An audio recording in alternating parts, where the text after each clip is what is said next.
भाइयों और बहनों, मेरा नाम रमेश चंद अग्रवाल है। मैं हाइपरबैरिक ऑक्सीजन थेरेपी में इंचार्ज हूँ। हमारा 2 सेंटर हैं, एक विद्याधर नगर जयपुर में है, एक फोर्टिस एस्कॉर्ट हॉस्पिटल में है। आज हम ऑक्सीजन थेरेपी काफ़ी चीज़ों में कारगर है, खासकर ऑटिज्म के बच्चों के लिए या सीपी के बच्चों के लिए। सर्वल पाल्सी मतलब जो बच्चे पैदा होने के टाइम में ऑक्सीजन की कमी महसूस करते हैं या किसी बीमारी में संक्रमित हो जाते हैं, उन सब में या तो ऑटिज्म हो जाती है या सीपी होने के लक्षण हो जाते हैं। ये एक ब्रेन रिलेटेड बीमारी है। ब्रेन में एक तरह से एक क्लॉट बनना चालू हो जाता है जो धीरे धीरे विकसित होता रहता है और बड़ा हो जाता है, और बड़े होने पे इसका असर दिखने लग जाता है। कई बार में छोटे बच्चों में ये सीधे सीधे दिखाई देने लगता है, और जैसे जैसे उम्र बढ़ती जाती है बढ़ता जाता है। इसका इलाज जो है ऑक्सीजन थेरेपी एक तरह से प्राइमरी सेंटर है, इसका प्राइमरी इलाज है। ये किस लिए कि ऑक्सीजन जब हम देते हैं तो पूरे शरीर में जाती है और पूरे शरीर में 10 से 15 गुना घुल जाती है। इसमें किसी प्रकार का इंजेक्शन नहीं होता, किसी प्रकार का चीरा नहीं लगता, ये मास्क लगा के लगाई जाती है। तो बच्चे आराम से अपने बैठे हुए, मोबाइल देखते हुए या खेलते हुए इसको ले लेते हैं। जब ऑक्सीजन अंदर जाती है और 10 से 15 गुना ऑक्सीजन जब अंदर जाती है तो वो ऑक्सीजन ब्रेन में भी अच्छी तरह से होती है। हमारा जो सेंटर या टाइम है, वो प्रोटोकॉल जो है वो 90 मिनट का है, चाहे छोटे हों चाहे बड़े हों। तो 90 मिनट में क्या होता है, हम ऑक्सीजन देने से पहले या बीच में हम ऑक्सीजन देते हैं, तब हम एक चैम्बर में बैठा के, जो बड़ा चैम्बर होता है जिसमें 8 से 10 लोग आ जाते हैं, उसको एयर से प्रेशराइज करते हैं। जब प्रेशराइज करते हैं, दबाव जब उसमें बढ़ता है, जैसे वायुमंडल में अभी जो हमारा दबाव है उससे करीब करीब दुगना हो जाता है, कई बार 2.5 गुना भी हो जाता है, कई बार 1.5 गुना भी उसको कर देते हैं। उसमें उस दबाव में क्या होता है, जो प्लाज्मा हमारे शरीर में, उसमें घुलनशीलता बढ़ जाती है। रेड सेल में तो घुलनशीलता एक तक लिमिटेड टाइम की होती है, तो वो जो है नॉर्मल प्रेशर में भी अपन ले लेते हैं। नॉर्मल प्रेशर में जो वाइट सेल्स या प्लाज्मा होता है उसमें 0.2% ऑक्सीजन घुलनशीलता रहती है, और वो पूरे शरीर में ऑक्सीजन सप्लाई करती है। जब हम ऑक्सीजन थेरेपी में उसको डालते हैं तो वो 0.2%, 2% या 3% हो जाती है, डिपेंडिंग ऑन प्रोटोकॉल। जब ये 10 गुना बढ़ जाती है तो हमारे शरीर में भी जहाँ भी ऑक्सीजन पहुँचने की कमी हो रही है वहाँ 10 गुना ऑक्सीजन पहुँच जाती है।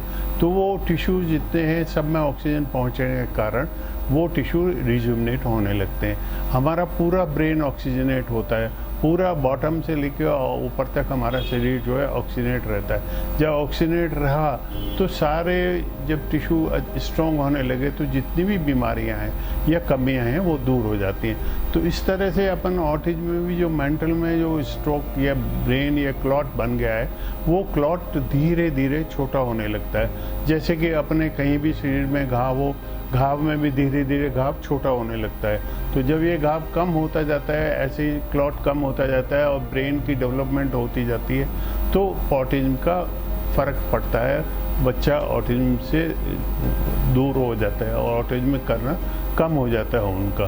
तो ये धीरे धीरे जब अपन कहते हैं बच्चों के लिए 24 सेशन लेने हैं या 40 सेशन लेते हैं 1 सेशन पर डे के हिसाब से, तो इसमें काफ़ी कम हो जाता है। और ये थेरेपी में लेने के बाद में ये अगले 6 महीने तक ये कंटिन्यूस चलती रहती है। कई बार एक थेरेपी लेने के बाद में साल 1.5 साल बाद वो कहते हैं हम एक स्टेज से दूसरे स्टेज में जाना चाह रहे हैं, तो और 20 या 24 दिन की थेरेपी लेते हैं। तो इस तरह से ऑटिज्म के बच्चे हमने देखा है 18 साल तक के हमारे काफ़ी बच्चे ठीक हुए हैं। ऑटिज्म हो या सीपी हो, सीपी के केस में भी जब अंग थोड़े से डिफरेंट स्पेशल चाइल्ड हो जाता है तो वो भी ठीक होते हैं। हमने एक देखा बड़े बच्चे का जो 18 साल के करीब का था, वो अच्छा दौड़ लगाता था, पर भी एक्सीडेंट के कारण उसको सीपी हो गई और काफ़ी दिन से वो उसमें सीपी हुई पड़ी थी। यहाँ उनको हमने 12 थेरेपी दी तो काफ़ी इम्प्रूवमेंट आया, फिर 6 थेरेपी और दी, वो काफ़ी इम्प्रूवमेंट आया, और फिर वो आगे पीछे आराम से चलने लगा, बिना पीछे मुड़े हुए भी, बैक में भी जा रहा था, फ्रंट में भी जा रहा था। तो इसका मतलब ये है कि उसे 50 से 60% बेनिफिट उसको हो गया। बच्चे, कई सारे ऐसे बच्चे आए जो हर तरह के ट्रीटमेंट करके आए, जैसे स्टेम सेल डलवाने कई लोग जाते हैं ऑल इंडिया लेवल पे, तो वो 2 से 4 लाख रुपए खर्च करते हैं उस स्टेम सेल डलवाने के लिए। ऑक्सीजन थेरेपी में जितने हमारे 8 या 10 स्टेम सेल्स हैं, सारे के सारे रिजुवनेट होते हैं, इवन डीएनए तक इम्प्रूव होता है। हाल की एक स्टडी इजराइल में हुई है, वहाँ पर 65 ईयर्स के एज को जब थेरेपी दी, वो करीब उन्होंने 90 मिनट की थेरेपी 90 डेज तक दी, तो वो 20 ईयर्स यंगर जैसे दिखने लग गए। इसका मतलब है वो पूरा शरीर में सारे उनके टिश्यूज अच्छे हो गए, शरीर में चीज़ें ठीक हो गई। इवन ऑक्सीजन थेरेपी जो है, कहीं ब्लॉकेज हो फाइन टिश्यूज़ का समझ लीजिए, या जो नसें आ रही हैं उनका है, तो वो उनमें भी ये बाईपास बना देता है। तो इस तरह की इसकी है।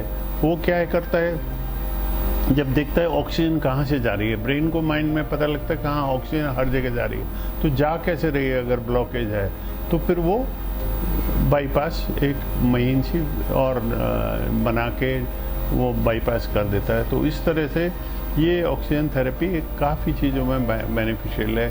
ऑटिज्म में भी है, सीपी में भी है, किसी प्रकार का घाव हो उसके अंदर भी है, हियरिंग लॉस अगर हो उसमें भी ये ठीक होती है। कई केस जो एजड हैं उनको एनर्जी भी आती है, थकान भी इससे दूर होती है, किसी प्रकार का दर्द होता है वो काफ़ी कम होता है।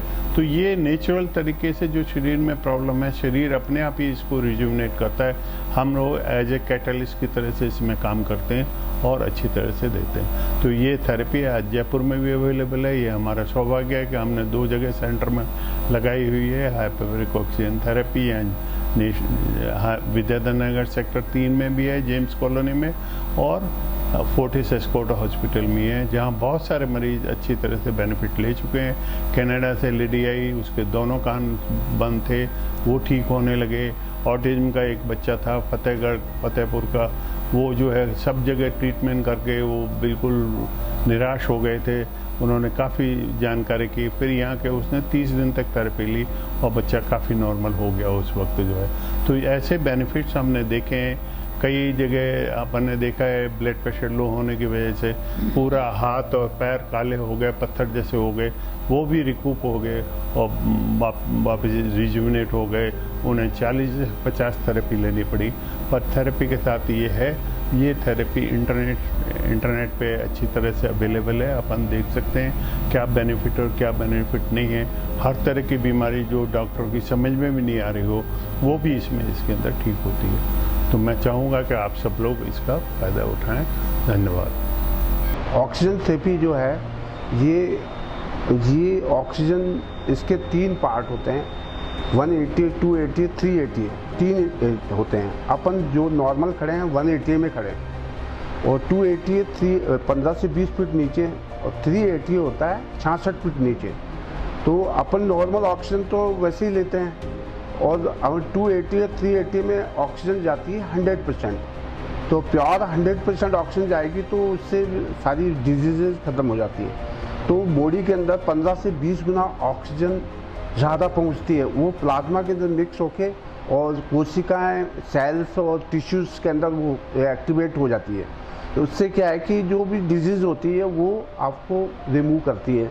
जैसे डायबिटिक फूट है, टीनाइटिस केस है, क्रॉनिक अल्सर है, कोलाइटिस अल्सर है, और माइग्रेन केस है, वुंड्स है, बैक शोर्स है, ये सब चीज़ें उससे जो 14 इंडिकेशन बीमारियां हैं वो इससे रिलीफ मिलता है। और ये USA अप्रूव्ड है, एंटी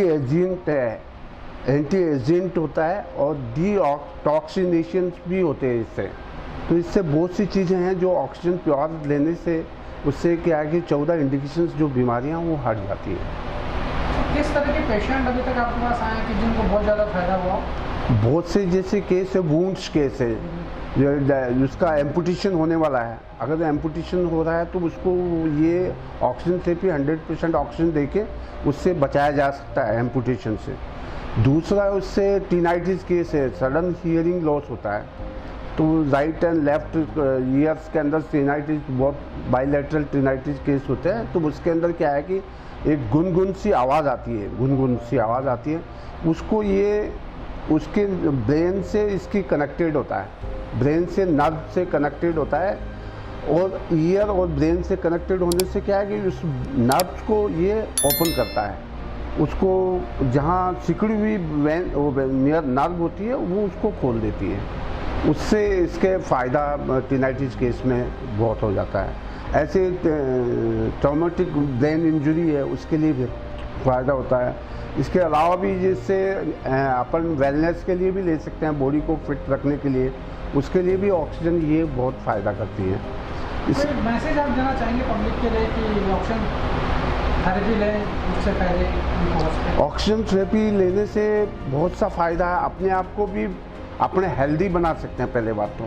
दूसरा क्या है कि अपने आप को जो है, अगर आप इन्वायरमेंट में अच्छे रहेंगे तो आप खुद अच्छे रहेंगे तो बाकी सारी चीज़ें अच्छी हो सकती हैं। तो पेशेंट के लिए भी फ़ायदा है क्योंकि 100% ऑक्सीजन इसमें प्योर ऑक्सीजन होती है, उससे सारी चीज़ें ठीक कवर हेल्दी कवर होता है। 6 patient at a time chamber में बैठ सकते हैं। 60 से 90 मिनट का प्रोटोकॉल रहता है थेरेपी का। जैसे भी पेशेंट को कंफर्टेबल रहता है, लेट के ले सकता है, बैठ के ले सकता है, म्यूज़िकल मतलब म्यूज़िक वगैरह सब यूज़ कर सकता है, मोबाइल यूज़ कर सकता है पेशेंट को किसी भी तरह की कोई दिक्कत नहीं होती। 90 मिनट तक डोर बंद रहता है, 90 मिनट से पहले डोर ओपन नहीं होता। एक बार में कितने पेशेंट चेम्बर के अंदर बैठ सकते हैं madam? 6 patient at a time बैठ सकते हैं। लाइंग पेशेंट को हम एक बार में एक ही पेशेंट को बिठा सकते हैं, लेकिन अदरवाइज अदर चैम्बर 6 पेशेंट बैठ सकते हैं। अच्छा, ऐसे कोई पेशेंट होते हैं कि जिनको हम ऑक्सीजन चैम्बर के अंदर नहीं रख सकते? कोई क्राइटेरिया होगा इसके लिए? प्रेग्नेंट लेडी को हम चैम्बर में नहीं ले सकते एंड हार्ट पेशेंट्स को। और कितने लोग एक साथ में थेरेपी ले सकते हैं? 6 patient at a time, 2 line patient आ सकते हैं।